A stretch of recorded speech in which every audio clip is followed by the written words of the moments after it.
Yes, bana, ni rasmi baada ya dirisha la usajili kufunguliwa. Shirikisho la mpira wa miguu Tanzania likiwa limezijulisha timu zote za NBC kana kwamba ziko na ruksa ya kusajili na zimeruhusiwa kusajili wachezaji takriban 40 kwa msimu. Maana yake ligi inaenda kuendeshwa kidigital zaidi. Unaweza ukakuta una ratiba ya kucheza michezo miwili ndani ya siku 7.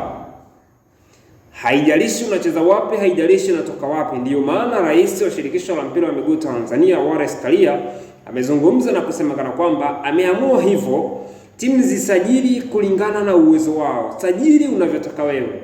Utawalipa vipi? Utajua wewe. Utawahendo vipi wachezaji? Ni jukumu lako wewe.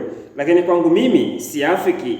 Maana yake hapa wanatutengenezea bomu la wachezaji kuanza kulipwa mishahara ya $200,000 kwenye hizi timu kubwa, kwa sababu ni ngumu mno kuhimili wachezaji 40 ambao kwenye msimu mwisho wa siku unakosa hata mafanikio.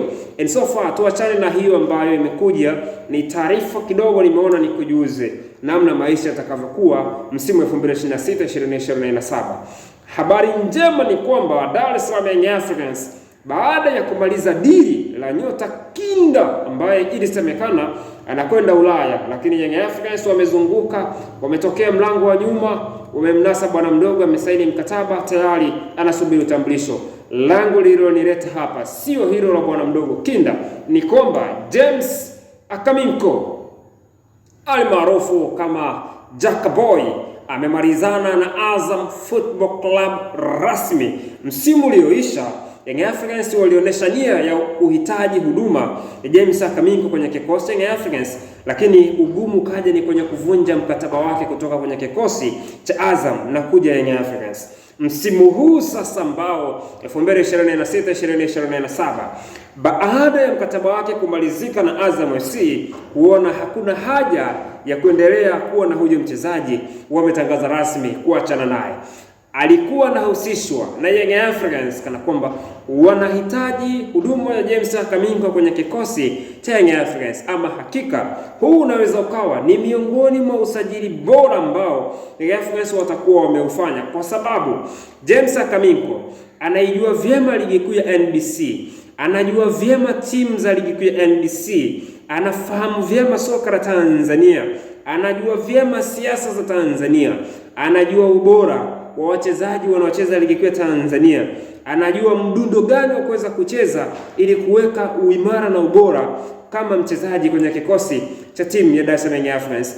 Engineer Harris anakwenda kumaliza dili la James Akaminko kwenye kikosi cha Young Africans, ambapo walianza kuonesha nia ya mapema kuhitaji. Amekuja wakati ambao hawahitaji kutumia gharama kubwa kuweza kupata huduma ya mchezaji, hawahitaji kutumia nguvu kubwa kuweza kupata huduma ya mchezaji, kwa sababu tayari James Akaminko ni mchezaji huru, ni free agent, baada ya kocha Fora Ibenge kuwaambia viongozi wa Azam hana uhitaji au huduma ya mchezaji James Akaminko kwenye kikosi cha Young Africans. Kwako wewe kama mdau wa soka, unaona Azam ni sahihi kuachana na James Akaminko? Nikukumbushe tu, Azam inapotokea mchezaji akahitajika na hizi timu kubwa Simba, Yanga, huwa hawana hiara, wanakuacha mchezaji uende, kwa sababu wanaamini kuendelea kukung'ang'ania wewe mchezaji ni kutengeneza fitna, ni kutengeneza usaliti ndani ya timu. Unaweza ukaja ukatumika kinyume na vile ambavyo mashabiki na viongozi walikuwa wanatarajia kama mchezaji. And of course, ni mimi ninaona haya yanaweza kawa ni maamuzi bora kwa Azam, lakini ni maamuzi mazuri zaidi kwa sababu yanakwenda kuwanufaisha wapinzani ambao walikuwa wanahitaji huduma ya James Akaminko. Kwako wewe, James Akaminko, Mohamed Damaro Kamara, nani anapaswa kuanza kwenye kikosi ambacho unaweza ukasema yes, ninakwenda kuanzisha namba 6 bora ambayo itakwenda kunipa upinzani safi? Mimi ningeondoka na James Akaminko kwa sababu physically yuko vizuri, ball balance, ball control, ball passing, awareness yake mchezoni, kutengeneza nafasi. Ni mchezaji ambaye kwenye Azam hajapata mafanikio makubwa kutokana na amecheza timu ambayo haipo kwenye daraja la kuweza kumfanya James Akaminko kuwa yule ambaye tulikuwa tunamhitaji.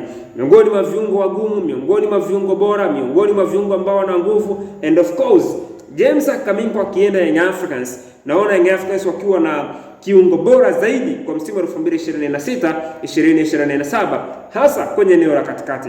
Anaweza akafanya kazi kubwa sana ambayo watu wengi hawajawahi kuiona ikifanywa na viungo waliopita baadhi kwenye kikosi cha Young Africans.